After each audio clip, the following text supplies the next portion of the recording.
Bienvenidos a la mala educación de esta semana. El tema de esta semana son las desafiantes conferencias de prensa del vocero del presidente argentino Javier Milei. Su nombre es Manuel Adorni y el análisis visual nos va a permitir entender mejor el contexto político y social.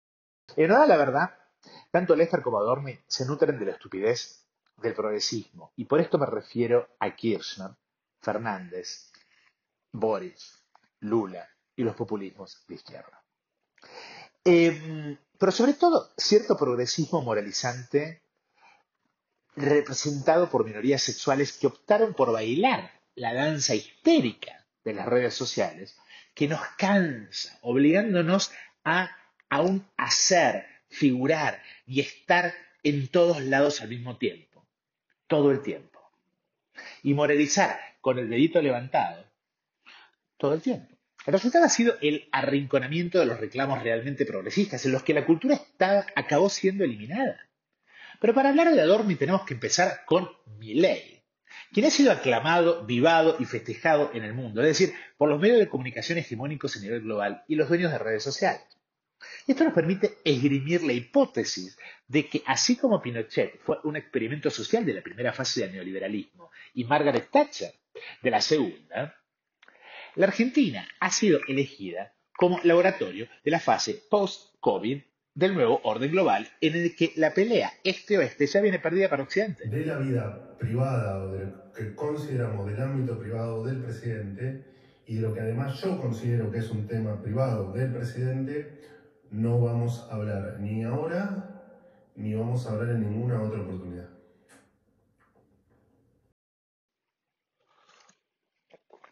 En otras palabras, desde el punto de vista del mundo civilizado, Milei es un experimento internacional para salvar al fracasado sistema libertario capitalista global.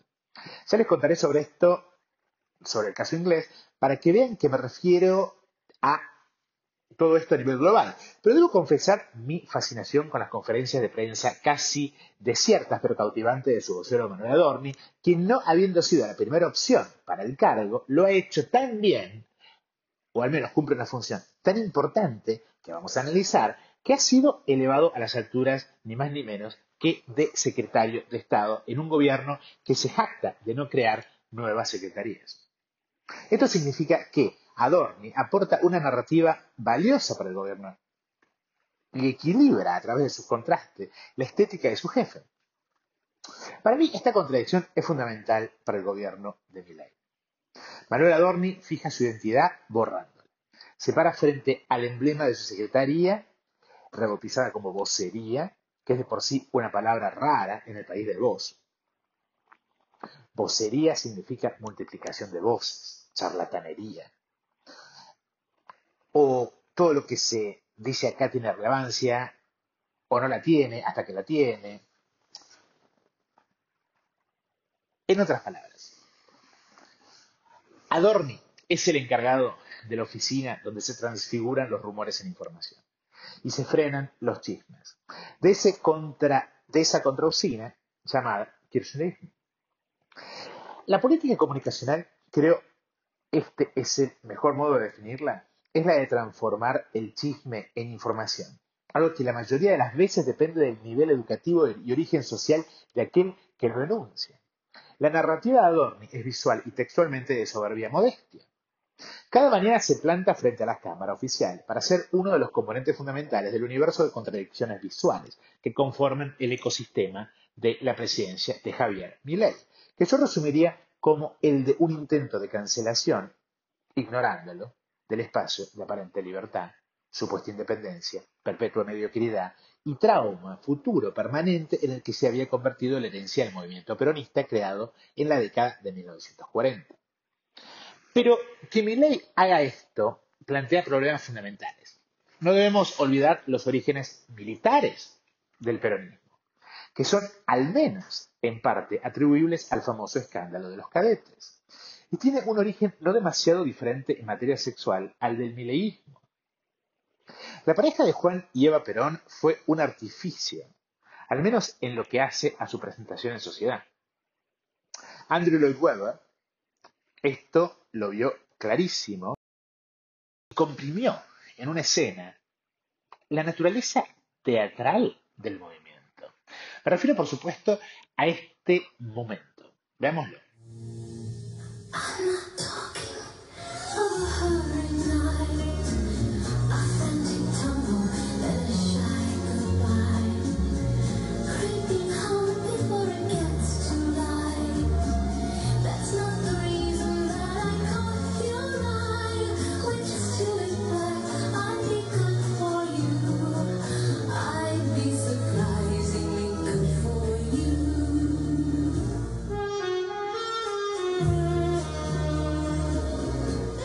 Lo que Lloyd Webber muestra es el momento del primer encuentro entre Perón y Evita, y también su romance, cortejo, o mejor dicho, acuerdo político, entre ambos, que significa un ascenso social inimaginable para alguien con sus orígenes sociales, de Evita, pero que precisamente por eso podía detener al comunismo, dándoles una imagen virginal, una Virgen María. Ese encuentro es fundamental porque muestra la importancia excesiva de la heterosexualidad en Argentina, que podría encontrar una explicación en el ejército como foco homosexual, lugar del que sale Perón, y quien para colmo no procrea. Perón pertenecía a un ejército que venía del escándalo de los cadetes, en épocas en las que el ejército ocupaba el lugar, como lo hace hasta el día de hoy en Chile, que luego ocupó en la Argentina la Cancillería, de repositorio con proyección de poder de los hijos homosexuales sin vocación espiritual de las grandes familias terratenientes. La homosexualidad entre los militares en Argentina tiene un lugar no estudiado y posiblemente definitorio por lo caliente en el péndulo cívico-militar argentino, con unas fuerzas armadas profundamente homófobas, pero también asexualizantes, por lo tanto potencialmente gay. El escándalo de los cadetes, también conocido como caso Balbé, fue un escándalo sexual y político que estalló en Buenos Aires en septiembre de 1942, en torno a la participación de jóvenes cadetes del colegio militar en orgías organizadas por homosexuales de la clase alta. El principal imputado fue el fotógrafo Jorge Horacio Balbé Piñero, quien realizaba pequeñas reuniones en su departamento de Recoleta, quien tomaba fotografías eróticas de las asistentes. Es posible que para que se llegue a esto también había drogas, y tengamos en cuenta que la cocaína era de venta libre en farmacias, así como las anfetaminas. Balbé contrataba morochitos en las calles y los sumaba a las festicholas. El resultado fue la expulsión, el resultado digo, del escándalo. Fue la expulsión de 29 cadetes y una condena por 12 años por corrupción de menores para el fotógrafo que recién había cumplido 22 años. Esto comenzó un saneamiento moral que llevó a una guerra contra los homosexuales, con muchos llevados al exilio y 2 suicidios. Por ejemplo, el cantante español Miguel de Molina fue deportado y la represión se hizo aún más intensa con el golpe de Estado del 43, que puso fin a la década infame y dio lugar al peronismo. Y el peronismo, si bien fue homófobo, también fue bastante ambivalente. El hombre solo en la Argentina como jefe de Estado ha sido a lo largo de la historia y posiblemente por lo antedicho, un dilema. Milei, un personaje demasiado colorido y cuyos gestos heterosexuales son pocos creíbles, nos permiten considerar al menos que es asexuado. Ahí es donde entra Adorni con Monumento al Hombre Gris, quien es colocado como espejamiento de ese otro monumento al hombre gris, que supuso ser el predecesor de Milei, Alberto Fernández. El problema con este último es que se lo castró, y esto es algo que el proyecto de Milei no puede permitirse. Adorni es una paradoja visual que representa a un presidente asexuado, amante no literal sino metafóricamente de los jóvenes y los perros. Con cabellera híbrida, mezcla del posiblemente homosexual prócer argentino Manuel Belgrano con las patillas del prócer neoliberal hipersexual y misógino Carlos Menem, esto combinado con un paso por el paseo de Alcorta de épocas menemistas con traje Key Biscayne y brushing de Longueiras, para los fines de mi argumento, Milei proyecta hibridez e infertilidad, que es precisamente el mensaje del que Perón y el peronismo, históricamente y de manera sobreactuada, siempre se quieren escapar. En síntesis, Adorni y Milei se presentan como el sentido común, pero su enclosetamiento educativo, en el caso del primero, y sexual, en el caso del segundo, los transforma en desafíos comunicacionales que vienen resolviendo muy, pero muy bien. Indudablemente con ayuda de papitos muy poderosos, haciendo un juego de escondidas y apariciones simultáneas y alternadas. La estética de Adorni no puede ser más diferente que la de su jefe. Es de traje ordinario, pero viene de familia aspiracional del norte de la avenida Santa Fe. El arquetipo del yerno que ahorra para pagar el colegio privado de los hijos. Y compiten con sus amigos por quien construye la casa más pasable en el country. Pero Adorni es un tipo que en sí mismo representa la mediocridad. Pero no lo digo de manera bitchy. Es decir, Adorni is not the real thing. No es un Chicago Boy. No es un joven rico macrista que va a Harvard tipo Alex Oxenford. Adorni es la epitomización del empleado que con furia tiene una propiedad para alquilar. Tiene 10 años menos que yo, por lo que se crió en el menemismo. La negación es entonces su cultura. Y en Argentina su clase tiene un mandato, que es el de salvar a su grupo social. La clase media, de caerse al abismo. Y esto se busca mediante diferentes métodos de consolidación. El costo de esto es casi siempre el avejentamiento prematuro, y ni hablar cómo quedan tras pasar por el Estado. Como dije antes, Adorni fue la primera opción no fue la primera opción para el cargo, sino que la primera opción fue Marina Calabró. Sí, oyeron bien, Marina Calabró. Lo que nos lleva a una discusión en los próximos capítulos sobre los periodistas políticos en la Argentina de hoy. Adorni tiene 2 hijos y está casado con Bettina Angeletti, una licenciada en Administración Agropecuaria y, agárrense también, coach ontológica. Él es contador y tiene todo el physique du rôle de un contador. Y no solo eso, sino que tiene un hermano contador. Por lo que esto viene todo de una familia, que como vemos operan de manera corporativa. Estudió en la Universidad de La Plata y enseñó en el SAD y la Universidad Interamericana. Lo que significa que, como su jefe, académicamente, sus méritos son, para decirlo mal y pronto, muy, pero muy mediocres. En materia de medios se puede decir lo mismo, ya que recibió un premio dado por Aptra se llama Aptra, como tuitero del año en el 2022. Digamos que de papeles viene muy flojo.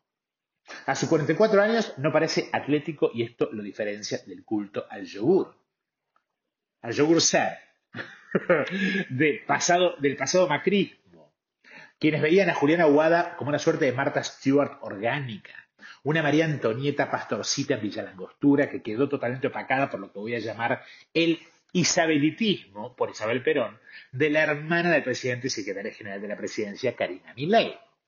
A pesar de estas falencias aparentes, Adorni parece ser un tipo lúcido, inteligente y hasta diría formado. Piensa bien, pero no usa ese margen de manera programática. Por supuesto, en lo que se refiere a la comunicación, sino que estructura sus intervenciones mediante anuncios de corto plazo, del tipo Twitter, en los que es un experto, y mediante reacciones, es decir, no da respuestas, que aluden a supuestos códigos de conducta esenciales y no explicados y supuestamente heredados. En esto saca habitualmente carne de ofendidito como la Lesper. Sin embargo, Adorni actualiza la viveza criolla no como chantada, sino como algo más elevado. Y otra coincidencia con Lesper vemos acá. Y de eso se trata Twitter en la Argentina, que como bien sabemos es y ha sido financiado por el Estado y estuvo superpoblado de becados, corincheteros y empleados públicos. Habiéndose terminado esto, Adorni lo reemplaza. Su estrategia es la del desvío de preguntas complicadas, repitiéndose una y otra vez frente a un grupo de periodistas que parecen los desempleados del CONICET. Es sintomático el que nadie sepa qué preguntar o cómo repreguntar. Adorni no es ni ordinario ni vulgar, sino común. Me vas a abrir un té. Su estrategia es la del desvío de preguntas complicadas y repitiéndose una y otra vez frente a un grupo de periodistas que parecen los desempleados del CONICET. Es sintomático el que nadie sepa qué preguntar o cómo repreguntar. Adorni no es ni ordinario ni vulgar, sino común. La suya es una normalidad que recientemente quedó en evidencia en contraste con el sex appeal desatado maliciosamente por la cámpora y mandando a un chongazo que solo apareció para hacer la pregunta del millón, que hoy por hoy, para la derecha argentina es impronunciable. Tiró la bomba y se fue. Esa pregunta es un caballo de Troya que contiene la semilla de lo que voy a denominar la hipótesis isabelita Perón del gobierno de Javier Milei. Y por otro lado, te quería consultar sobre los perros del presidente. El otro día contaste públicamente que pudiste conocerlos. No quedó muy claro todavía si son 4 o si son 5. Vos decías, no importa el número. La verdad es que haya 4 o 5 perros ya no es un problema del presidente, sino de todos los argentinos. Porque si el presidente tiene 4 perros y ve 5, estamos hablando de una persona que ve algo que no se condice con la realidad. Por eso nos interesa el número de los perros. Gracias. Bueno, con respecto a tu segunda pregunta, mira, la verdad es que lo que sugerís me parece de un nivel de, ¿cómo decírtelo? Me parece una falta de respeto definir al presidente como una persona que habla con cosas que no existen. Y te lo digo de verdad, me parece una cuestión absolutamente irrespetuosa. Es meterse con su familia. Y me parece que tenemos que dejar de hablar de determinadas cuestiones que ya lo dije el otro día cuando creo que Fabián me lo preguntó. Ahí está filmando Fabián. O sacándose una selfie, no sé, una de dos. Así que, pero lo que dijiste recién, la verdad que me parece absolutamente desubicado. Sugerir lo que sugeriste me parece desubicado. Sí. El chongo rubio, en un país obsesionado por la rubiez bella, preguntó durante una de sus recientes conferencias de prensa, de Adorni, si el presidente sabe cuántos perros tiene. Esta hipótesis es un tema de Estado, contra lo que se puede llegar o querer decir su vocero, ya que sus propias declaraciones, algunas de sus decisiones más importantes y, como por ejemplo, la de ser presidente, le fueron dichas por la presencia espectral de uno de sus perros, el muerto, Conan. Nuevamente, la parábola bíblica y el misticismo, Milei como San Juan en la isla de Patmos y su perro como la mujer del Apocalipsis navegando la luna, que unos siglos después se convertiría en la Inmaculada Concepción. Interesante todo esto, ¿no? El origen de este sainete isabelitista es que Milei hace un par de semanas relató su rutina de todas las mañanas en la residencia presidencial de Olivos, suburbio norte de Buenos Aires, y dijo, en general lo que hago es me subo al carrito de golf, no bien me levanto, me voy a ver a mis hijitos de 4 patas, Conan, Murray, Milton, Robert y Lucas. Estoy con ellos aproximadamente 1 hora, después vengo, me baño y me pongo a trabajar. Andrés Oppenheimer, el entrevistador del canal estadounidense CNN en español, le comentó que había leído en algún lado que tenía que estar con uno por vez, porque si está con los 4 se pelean. No. Y le dice, pero no son 4. Milton y Milei le responde, no, son 5. Conan, Murray, Milton, Robert y Lucas. El limbo en el relato de Milei es que Conan, al que se refiere como si estuviera vivo, falleció en el 2017, el año en el que el canal televisivo América decidió considerar a Milei como uno de los suyos. El segundo factor desconcertante es que las pocas veces que mostró a los animales eran 4 y ninguno se llamaba Conan. La muerte del perro origina una serie de clonaciones, esto no es joda, Es decir, Conan fue clonado. Conan. Eh, Porque parece que su muerte lo desestabilizó gravemente, lo deprimió a Milei, lo que impulsó a su hermana a explorar ayuda. Así apareció Gustavo, un brujo con el que Milei se contactó por Twitter, y más tarde sumaría Celia Melamel, una mentalista especializada en comunicación interespecies. Melamed formó a Karina Milei en la disciplina de comunicación interespecies. Sus poderes, dijo la terapista integral en una entrevista radial, le permitían comunicarse con mosquitos y establecer un pacto. Si no te mato, no me picás. Esas artes le permitieron a Milei acceder al espíritu de Conan y calmar su angustia. A partir de allí, el espectro del animal resultó decisivo para la carrera presidencial a través de ladridos expresados desde el más allá. Ya hablaremos del tema, pero los nombres Conan y Milton remiten a una tradición del espiritualismo que no necesariamente tiene que ver con Milton Friedman. Milei pagó $50.000 por esto a una empresa que se llama Perpetuate, una empresa de preservación genética estadounidense, para clonar a Conan. El genetista que llevó a cabo la operación se llama Raymond Page y confirmó que el animal original había fallecido y que los clones habían sido 4. Digamos que la definición de amistad de Milei, que es los que no lo traicionaron, y su relación caliguleana con su hermana, tienen ecos de la relación Isabel Perón y López Rega. La pregunta hecha por el chongo camporista, muy bien elegido, fue hecha, como dije antes, en una conferencia de prensa de Adorni. El setting de las mismas es calcado, me refiero a las conferencias de prensa, a las conferencias de prensa del Pentágono norteamericano, no a las del presidente norteamericano, solo a las del Pentágono, las de la comandancia del ejército. Fondo azul oscuro, con el atrio en el centro, visiblemente incómodo, con una pregunta como esa, Adorni pasa habitualmente del modo supercordial a modo ofendido. Y lo que ambos extremos tienen en común es el continuo de el buen y apropiado comportamiento aceptado por la comunidad, entendida como sostenida por pilares estoicos, trabajadores y que soportan el dolor. El modo ético, como visual, del mileísmo es el neoestoicismo, que ya alcanza rango de ideología, por un lado, y por el otro, el terrible dilema que encontrará para conciliar las necesidades de toda presidencia en Argentina para ser exitosa apelando a un componente sexual o libidinal. Dicho de otro modo y un poco más explícitamente, veo un cortocircuito entre la dimensión ética y estética entre el gobierno por un lado y el presidente por el otro.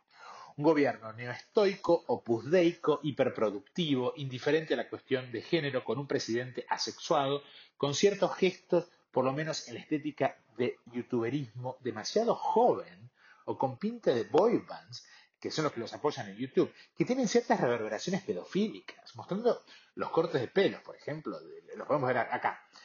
¿Sabe lo que se busca? O por lo menos Milei busca, es la lealtad y pureza. Es una especie de Michael Jackson en Neverland. Y esto hace a la tarea de Adorni muy compleja. Navegar las aguas de lo apropiado, lo puro, la lealtad total, y ser lo suficientemente gris como para no opacar a su jefe. En un gobierno que está al borde del espiritismo, a donde hace una suerte de giro místico, mientras que Adorni es el encargado de lo opuesto, hace un ritual de su impuntualidad para remarcar lo importante de ser puntual. Los periodistas acreditados sortean las preguntas que no son más que 5 o 6 y casi nunca responde Adorni. También incluye rituales de grupo, como por ejemplo felicitar a algún periodista por su cumpleaños o reconocer la carrera de alguno jubilado que se le ocurrió pasar y entrar. Saluda a alumnos presentes siempre de universidades privadas y generalmente católicas o del Opus Dei, como la UCA o la Universidad Austral. Su diálogo también siempre es un velo y tiende a desviar la cuestión. Las preguntas opositoras son siempre articuladas por los periodistas a través de ejemplos concretos que le permiten a él incluirlos en las hipótesis generales del desfalco cristinista, por lo que nunca termina respondiendo. Los modos de deflect son varios. Por deflect quiero decir de desviar la cuestión. En primer lugar, transformando a las preguntas en hipótesis. Segundo, descentralizando la información. De hecho, ya que si la pregunta es algo complicada, directamente se lava las manos y manda al periodista que le pregunte al ministro en cuestión, como si eso fuera fácil. Pasa si llamas al ministro. Siempre va a la causa, pero nunca al futuro. Siempre va para el pasado. Y tal vez ese es su desafío, presentar el futuro y justificar el duro presente de un plan de gobierno que tiene 3 fases, 2 de las cuales son, como Conan, imaginarios y reales al mismo tiempo.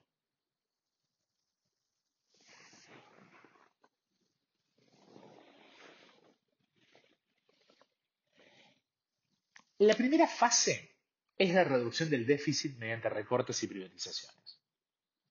El segundo momento es la dolarización. El tercero es la construcción populista por fuera de los mecanismos parlamentarios para prescindir del Parlamento y posiblemente de la justicia. Respecto de lo primero, lo está logrando y va a llegar a recortar el gasto un 40% y privatizar 34 empresas públicas. Finalmente, Adorni tiene que presentar a la política ni como transaccionalidad ni como diálogo, sino como autorrenunciamiento, o mejor dicho, el dolor o la tortura autoinfligida como virtud cívica. Entonces, lo que tenemos en Adorni es el regodeo de la virtud en el autocontrol, la disciplina, la puntualidad, por ejemplo, el neoestoicismo y el dolor como virtud. Esto lo logra proyectando una estética de socio de empresa funeraria. Si bien la figura del sepulturero es un poco exagerada, Adorni, en tanto epitomización del hombre gris, y por esto quiero decir, el que se niega a sobresalir y así asegura su liderazgo, representa a una sociedad de grupos que se opone en principio al lobo estepario cuya destilación máxima es Javier Milei. En la Argentina, el lobo estepario, Milei o yo mismo, se los considera peligrosos porque no se ajusta a la lógica de grupos que mediante el WhatsApp o el asado del domingo se controla, chequea y autorregula. Visualmente este es el gran desafío y también el aporte del vocero de Milei, porque es precisamente eso, porque le da cierta tranquilidad a su franja de votantes desesperados y volátiles, que es la clase media y media alta de parroquia y country que está a punto de perderlo todo. Esta ética moralizante del autorrenunciamiento es irónicamente la consecuencia directa y casi lógica, y hasta pensada, del puritanismo heredado de la aplicación amansada de las políticas de identidad del feminismo y lo queer como algo automáticamente bueno y virtuoso. Dicho de otro modo, la opusdeización de la ética de la clase media, que está feliz de cortarse los brazos por el bien de la República, es el resultado directo de su apoyo a las políticas de identidad como política cultural de carácter fundamental durante la gestión de Alberto Fernández. La herencia progresista fue una moralización de las relaciones sociales que llegó al punto de incluir una suerte de instancia judicial alternativa moral dentro de la esfera del Poder Ejecutivo, como lo fue el INADI, que es el Instituto, para los no argentinos, el Instituto Nacional contra la Discriminación, o la mismísima Secretaría de la Mujer, que podía usar todo el aparato del Estado e incluso llevar a juicio, usando dinero del erario público, a un ciudadano por una presunta sospecha. Esto sin dudas alteraba el equilibrio de poderes, pero también les daba a ciertas víctimas el poder de contraatacar lo judicial y el acceso exclusivo de las clases pudientes al mismo. Pero lo más importante y lo más interesante de este gobierno es el énfasis en lo apropiado y en la buena educación, basadas en una separación drástica entre la vida privada y pública del primer mandatario. Vocero, ¿qué tal? Buenos días. Nicolás Gallardo de CNN Radio. ¿Cómo andás? Eso y la otra pregunta que quiero hacer tiene que ver con un informe que ha hecho CNN en Estados Unidos, una investigación especial que habla cuenta de lo referido con el tema de los perros del presidente Milei. CNN habló con los laboratorios y confirman en este caso que son 5 los perros del presidente que han sido clonados. La pregunta es si efectivamente son esos 5 perros los clonados que hace referencia el presidente y si uno de los clones también se llama Conan. Le pregunto porque ha sido un tema de controversia y de una investigación de CNN que habla en Estados Unidos con quienes clonaron los perros del presidente.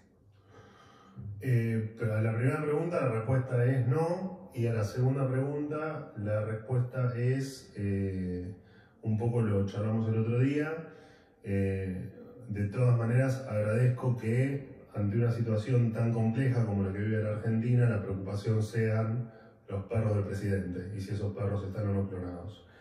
De la vida privada o de lo que consideramos del ámbito privado del presidente y de lo que además yo considero que es un tema privado del presidente, no vamos a hablar ni ahora ni vamos a hablar en ninguna otra oportunidad. Esto va contra los orígenes monárquicos del sistema presidencialista, en el que el cuerpo del presidente es el cuerpo político soberano, que encarna la suma de todos nosotros. Esto es también de raigambre profundamente judeocristiana, como todos partes del cuerpo de Cristo. Pero es aquí donde Milei es una suerte de experimento del presidencialismo post-peronista de la era post-Clarín. Viajó a Dinamarca para entrevistarse con la CEO de Ericsson, a Estados Unidos para entrevistarse con Elon Musk y participar en un acto de campaña de Donald Trump. El mes próximo va a ir a España y no se va a entrevistar ni con el primer ministro ni con el rey.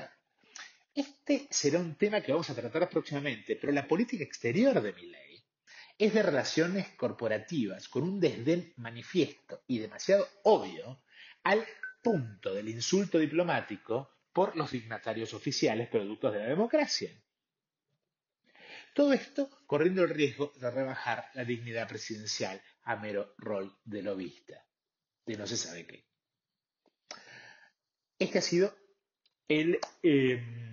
La Mala Educación, mi nuevo proyecto dedicado a Manuel Adorni y esta suerte de renacimiento isabelita Perón de la política argentina de la mano de Milei, Karina Milei y este grupo.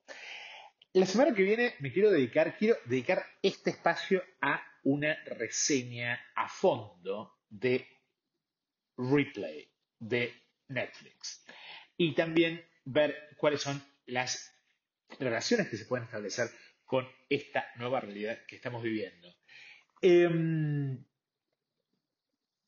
Me encanta recibirlos en mi casa. Acá tenemos el castillo de Hastings, que creo que se ve. ¿Sí? ¿O sí? Sí, ahí está. Ahí está. Y suscríbanse, porque no estoy en ninguna red social más. No me quiero dispersar en redes sociales, sino que quiero concentrar mi palabra. Acá tampoco la promociono, el que quiere que la escuche y usen el boca a boca, cuéntenlo, coméntenlo, share it, hagan lo que tengan que hacer y ayuden a que este tipo de discurso pueda alcanzar algún tipo de cambio de la realidad. Es un placer, nos vemos la semana que viene.